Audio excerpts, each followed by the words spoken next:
14 మాసాలు అయింది, ఒకటి చేయలేదని మాట్లాడుతాం. దానికి ఏం అర్థం ఉంది? ఏం సమాధానం మేము చెప్పాలి? ఏం మాట్లాడాలి?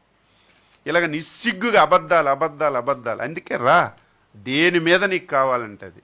సూపర్ 6 మీద అంటే సూపర్ 6, లేకపోతే ఈ పంటల ధరల మీద అంటే పంటల ధరలు, లేకపోతే నీ బాబాయ్ హత్య మీద అంటే నీ బాబాయ్ హత్య, లేకపోతే గొడ్డల వేటు అంటే గొడ్డల వేటు, లేకపోతే కోడికత్తి అంటే కోడికత్తి, గులకర, ఏదైనా సరే నువ్వు ఏది ఎంచుకుంటే దాని మీద శాసనసభలో డిస్కస్ చేద్దాం, మేము సిద్ధంగా ఉన్నాం రమ్మంటే ఈరోజు దానికి ఖండిస్తున్నాడు.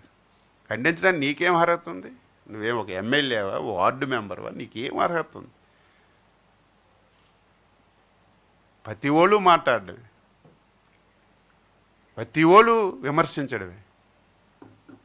ఇప్పటికైనా నిన్న మా ముఖ్యమంత్రి గారు చెప్పిన దానికి మీకు ఏమైనా సత్తా ఉంటే శాసనసభకు రండి. బీఏసీ మీటింగ్లో మీరు దేని మీద డిస్కస్ చేయడానికి లిస్ట్ ఇస్తే అప్పుడు మేము ఇస్తే ఏం పట్టించుకునే వాళ్ళు కాదు, మీరు ఇవ్వండి. దేని మీద అంటే సూపర్ 6 దాని మీద మాట్లాడు, దేని మీద కావాలంటే దాని మీద మాట్లాడదు అని చెప్తే దానికి కూడా విమర్శిస్తున్నారు, దానికి కూడా ఖండిస్తున్నారు. ఎలాగొస్తుంది? మొన్న ఎమ్మెల్యేగా ఓడిపోయారు, నాకు ఎమ్మెల్యే కావాలని ఎవడని అడిగి తెలిగిస్తా? చెప్పబోయా, నువ్వు ఆన్సర్ చేయి.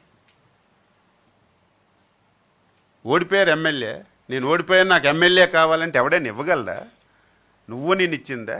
రాజ్యాంగం ఆ నిమిషానికి మార్చుకొని రాయడం అనే అవకాశం మనకేముందా?